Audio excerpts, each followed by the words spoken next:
Scotland's dilemma. Does its future lie with the EU or the UK, or can it have both? As the dust settles on the Brexit vote, we ask what Scotland should do next. Also on today's program, is Washington pursuing the right strategy in Syria? A former US ambassador gives us his perspective. And in Picture This, the kneeling protests dividing the US as more NFL players follow Colin Kaepernick's lead.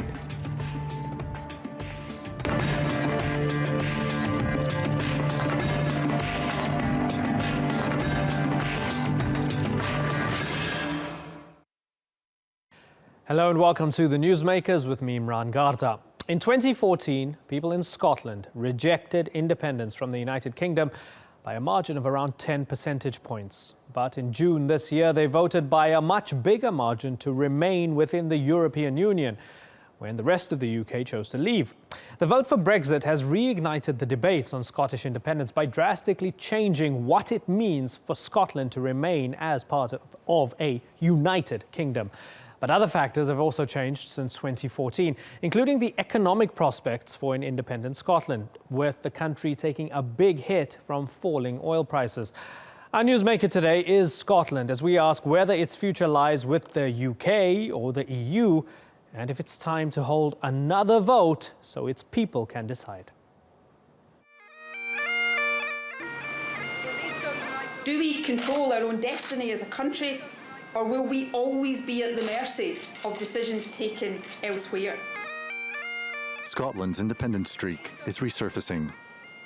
3 months after the Brexit vote to leave the European Union, the United Kingdom isn't looking so united. Scotland voted 62 to 38% to remain in the EU on June 23rd. Now a referendum of a different kind could be back on the table in Glasgow, giving Scots the choice of breaking away from the UK and staying in the EU. A 2014 referendum on independence was 10% shy of making Scotland a sovereign state. Leaders of Scotland's independence camp say the Brexit vote could be the tipping point for another referendum to pass. Do not let Scotland down now! Meanwhile, Scottish leaders are considering alternative routes to maintain strong ties with the EU and to exert influence on the Brexit deal being discussed with Brussels. I don't want another referendum. I'm sick of referendums. But having said that, if we did get another referendum, I might vote for Scottish independence next time around. In Scotland, there's an overwhelming support for being in the EU. So we could have a referendum. Even before the Brexit vote, there was speculation as to what it could mean for Scotland's future in the UK. And the prospect of a never-endum hasn't ended. Scotland's government is taking the temperature of its electorate. The latest polls suggest that the deep divide on Scotland's independence hasn't changed much in 2 years. But a more extensive online survey is being conducted and aims to reach 2 million people. Though every single poll since the 23rd of June has shown support for independence higher than it was on the 18th of September 2014. And while I take nothing for granted, I suspect support for independence will be even higher if it becomes clear that it is the best or the only way to protect our interests. At issue is last year's $15 billion budget deficit, partly due to a collapse in oil revenues. That's the equivalent of almost 10% of Scotland's GDP. The leading Scottish Nationalist Party has unveiled plans for a new social security bill to scrap the bedroom tax, a controversial measure which cuts housing benefits for those on welfare. And a new child poverty bill is in the works, which would introduce the first statutory income targets on child poverty in the UK. They're liberal measures at odds with the policies of the Conservative government in Westminster. The results from Scotland's mass survey, which serves as a litmus test for a second independence referendum, will be released in November. The future of Scotland and the UK itself oscillating between a thorny Brexit deal and a potential Scottish breakaway from the United Kingdom, a union that's lasted more than 300 years. Randolph Nogle, The Newsmakers. Well, joining me now from London is Brian Monteith. He's Communications Director for Global Britain. a group that supports Brexit. He's also a former member of the Scottish Parliament for the Conservative Party. And from Glasgow, I'm joined by Gordon McIntyre Kemp. He's the founder and chief executive of Business for Scotland, a pro-independence organisation. OK, gentlemen, so let's just make absolutely sure and clear where the battle lines are so we have clarity in this discussion and debate. Let me start with you, Brian. So you're Scottish, you're pro-Brexit, but pro-Scotland remaining within the United Kingdom. In a sentence, tell me why. Well, I actually think the European Union is a failing economic bloc, that it is better not just for the UK but for Scotland to reorientate towards global trade to the growing markets outside the EU, in Asia, in the Americas, and indeed even in Africa.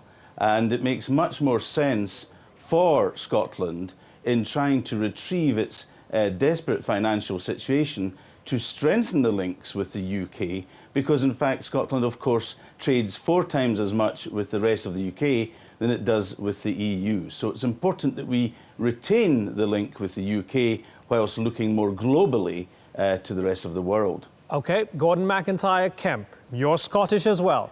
Anti-Brexit, wanted to remain within the European Union, pro-Scottish independence. Absolutely. Tell me why you disagree with Brian. Oh, well, I think it's stuff and nonsense that's just been said there. I mean, effectively, leaving the EU is not about trading with the rest of the world. Leaving the EU is about xenophobia. It's about an idea of Great Britain as this nation, this empire that no longer exists anymore. And I think that in terms of Scottish independence, what we really care about is actually making decisions here in Scotland. We look at the bespoke economic policies that Scotland needs in order to drive our economy forward. And we've been let down again and again by the distant, disinterested and frankly dysfunctional Westminster economic mismanagement of Scotland that have led Scotland, a nation with an embarrassment of riches in terms of economic assets, etc., to have this deficit, which is too high.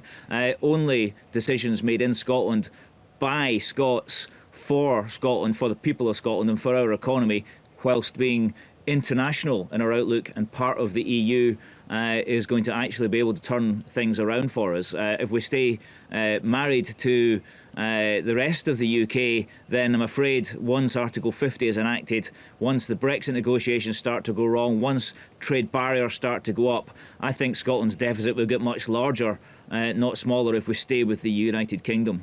Brian, is xenophobia driving any of this? I don't recognise any of that. I actually work around the world. I work in Botswana, Nigeria. I'm going to Uganda next month. I spend time in France. I work in London and Edinburgh. Xenophobia, I don't recognise that.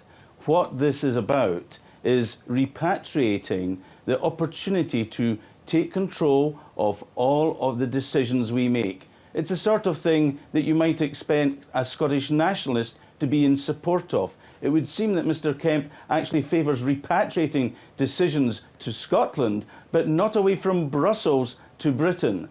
Now, it makes sense to me that if we are to control our own taxes in Britain, to actually strike trade deals, which the EU is very bad at doing, then we need to leave the EU so we can have those powers.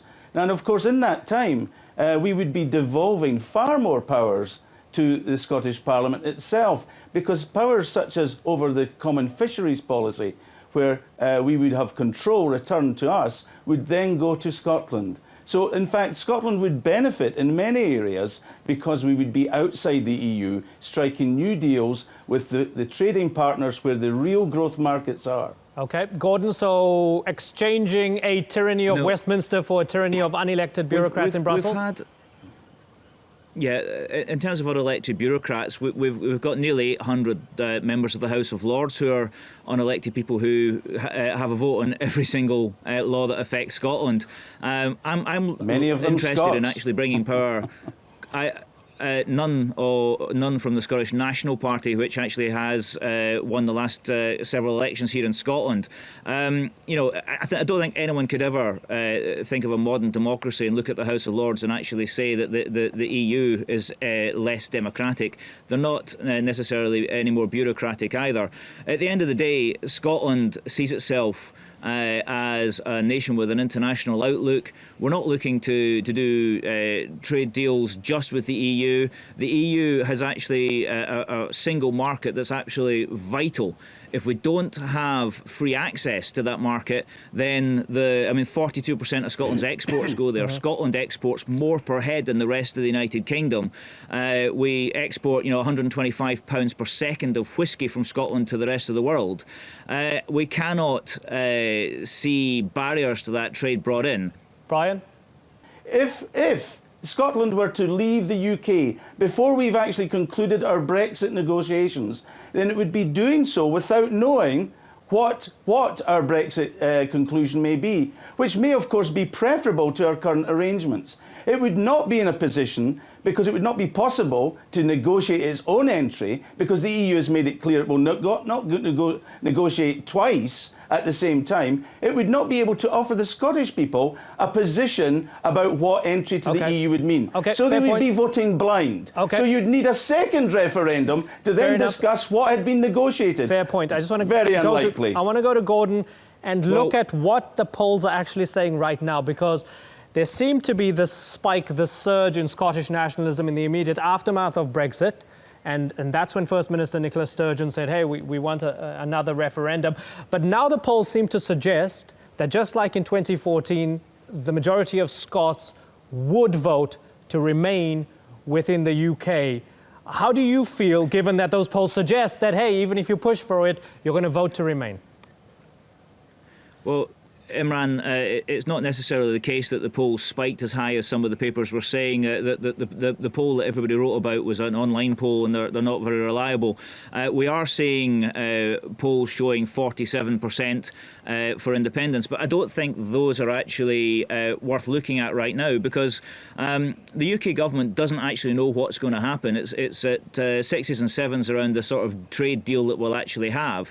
It's not until Article 50 is enacted and following that we start to see the trade negotiations, or not the trade negotiations, but the Brexit negotiations start to go wrong. When we start to get a feel for that, people will begin to understand just how damaging that Brexit can be for Scotland. And it's at that point that I would expect to see people begin to understand that independence is a positive option. Right now, there's actually far more risk for Scotland staying with the United Kingdom as it leaves the EU than there would be for an independent Scotland to be a member of the EU, and by virtue of being a member of the EU, have a single market deal with the rest of the UK. That is the best of both worlds. It's really what we need to aim for.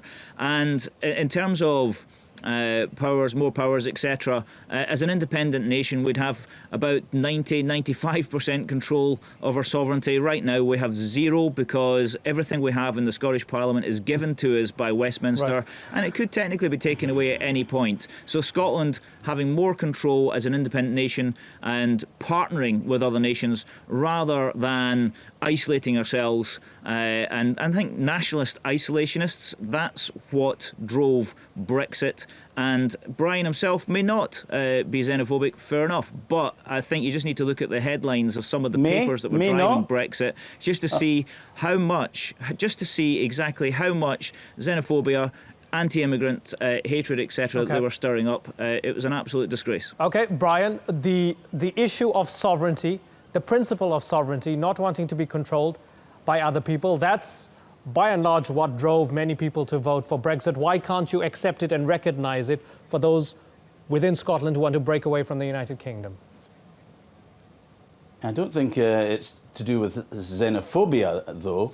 If there's been any spikes, it's been in Scotland following the independence referendum, when there was a spike in bitterness and division towards English people staying in Scotland. That's the spike that we witnessed, and that's a spike we'd no doubt see again. So when we talk about xenophobia, What we see is actually people simply saying, we want to control our taxes, we want to control our laws. And of course, were an independent Scotland to remain in the EU by some manner or other, it would, of course, then lose its sovereignty that it would have gained by remaining in the UK. Outside the EU, it would lose its sovereignty to the European Court of Justice, just as the European Court of Justice has made rulings, for instance, on its laws in Scotland about the price of alcohol. So let's be clear. If Scotland was to join the EU, it would mean a hard border between Scotland and England.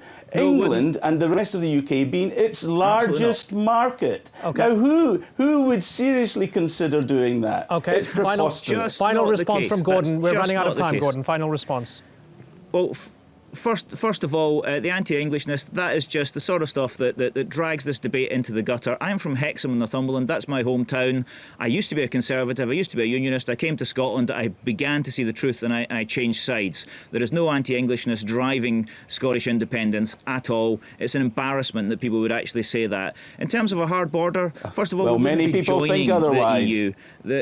They wouldn't be joining the EU, would be staying a member of the EU. Guy Verhofstadt, who is the EU's chief negotiator, has said he sees no obstacle to Scotland staying in the EU if we vote to become an independent country.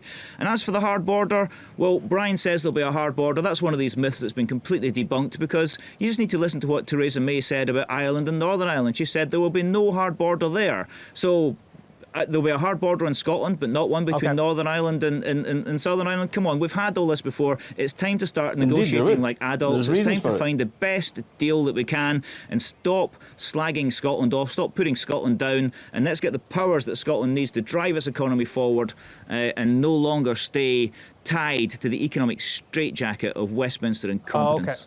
Unfortunately, I've got to wrap. I've really enjoyed this, gentlemen. Thank you very much. It's been riveting. Brian Monteith and Gordon McIntyre-Kemp. Thanks so much. Speak to you soon.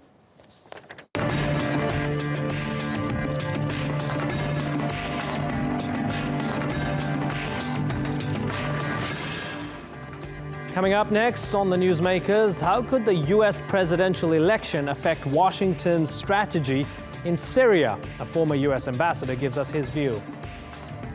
And in Picture This, when sport and politics come together, we look at how kneeling protests are spreading through the NFL. A Syrian ceasefire brokered by the US and Russia came into effect on Monday evening. There have been some reports of violations, but so far the pause in fighting largely seems to be holding. The deal marks the closest cooperation so far between the US and Russia over the war in Syria. Could it also be a turning point in US strategy? Natalie Pohernan takes a look at the way the Obama administration has handled the conflict so far. We have been very clear to the Assad regime, but also to other players on the ground, that a red line for us is we start seeing a whole bunch of chemical weapons moving around or being utilized. The threshold for the red line was clear, and a year later, it was crossed. Hundreds were killed after a sarin gas attack in eastern Ghouta, a rebel-held area in Damascus. Yesterday, the United States presented a powerful case that the Syrian government was responsible for this attack on its own people. But the president didn't take military action. Instead, Russia stepped in and brokered a deal alongside the US to remove and destroy the Syrian regime's chemical arsenal. A year later, Obama entered the war in Syria, but not against Bashar al-Assad. Last night, on my orders, America's armed forces began strikes against ISIL targets in Syria. And 2 years on, as Obama's term comes to an end, the fight against Daesh is still the focus of America's Syrian policy. So has stepping back from the red line damaged Obama's credibility to deliver on those foreign policy promises? Natalie Pohernan, The Newsmakers. Matthew Breiser joins me now here in the studio. He's a former US ambassador to Azerbaijan. And of course, you have had numerous other roles involved in the region on behalf of the United States. You've been in a critical position. Historically, you've been representing the United States in a region where the Russians are trying to relive some of the old days, reinvent themselves again, push back against what were losses in the 90s. What, in a nutshell, does Russia want in Syria? I think two things, interrelated goals. The main thing it wants is to show that it's back, that it is a major global player, including and especially in the Middle East. And the second thing it wants to do is show that maybe the U.S. isn't, or isn't quite as an effective a player as the U.S. would like to think. Of course, keeping Bashar al-Assad in power is one of the goals as well, but from a strategic perspective, it's what I said. And keeping Assad in power is not really a strategic goal. It's part of a broader plan that President Putin has. And I think President Putin recognized that the United States fell into a trap set by Russia a few years ago when President Obama violated his own red line, right? He said the U.S. would take military action against Bashar al-Assad if chemical weapons were used. They're still being used, it looks like, by the way.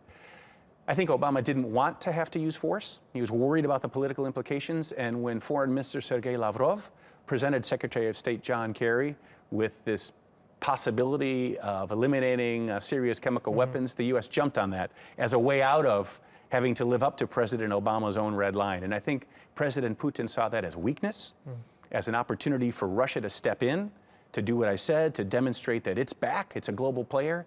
And I also think that the U.S.'s failure to act, according to President Obama's red line, led directly to Russia's invasion of Ukraine. Directly to Ukraine?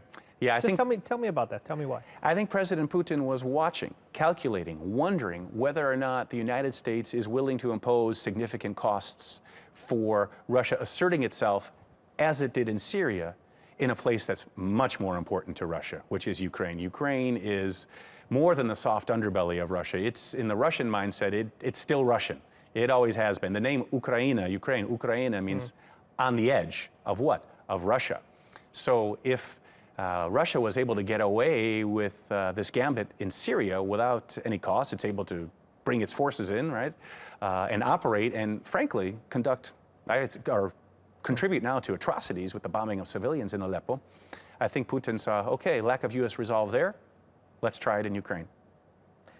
So when we have a new U.S. president, how's that relationship with the Russians going to change now? Because in many ways, President Obama was the not Bush president in foreign policy. So what are we going to see in terms of the U.S. dynamic with Russia vis-a-vis Syria and everything really in the region? Yeah. So if it's Hillary Clinton, I think we will see we'll see what I've gotten to know working for Hillary Clinton when I was ambassador and a deputy assistant secretary of state. Someone who has a strong strategic vision, a clear strategic vision, I should say, who understands the game that President Putin is up to, and who does not want to see President Putin be able to create rifts or splits in the NATO alliance and the transatlantic community, whereby the United States and the Eastern allies of NATO want a firmer stance against Putin. Some of the other ones, the southern, southwestern NATO allies, Germans, are less comfortable with a confrontational approach. So, and that's why we see Russians coming out and President Putin making clear they prefer Donald Trump to be elected, because Donald Trump has said, well, his famous quote, wouldn't it be good to get along with Russia? He says President Vladimir Putin is somebody he believes he could do business with. I think Trump lacks a strategic vision. Donald Trump thinks that diplomacy is really kind of like one series of business-like deals linked up with another one. So I think if Trump is elected president, he will try to find common ground with Russia wherever possible. But in my life experience, every U.S. president that has come into power, maybe with the exception of Ronald Reagan, has first thought, at first, I'm going to be the great communicator with Moscow. I'm going to create the breakthrough. I'm going to be nice. Even George W. Bush, he famously thought he got a sense of President Putin's soul in their first meeting. He looked into his eyes. Looked into his eyes, yeah. Got a sense of his soul. And by the end of the Bush administration, of course, the relations were quite cold. which led to the non-Bush policy of the Russia reset, which was, I think, reluctantly accepted by Secretary Clinton. And now we're back to extremely chilly relations between Washington and Russia. So that will happen again if Donald Trump is elected. Just a cycle we'll go through. Ambassador, it's been great to pick your brain. Thanks so much. Thank you. What an honor.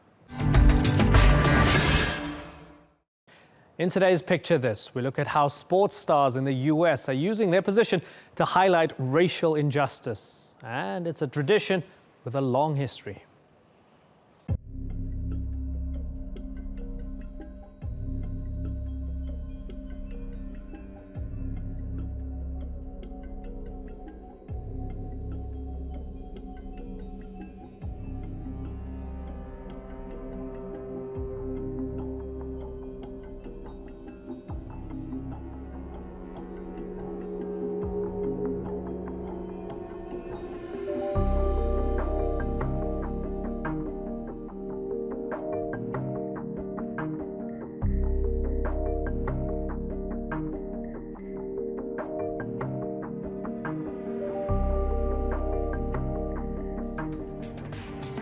Our newsmaker today was Scotland, as we asked whether its future lies with the UK or the EU.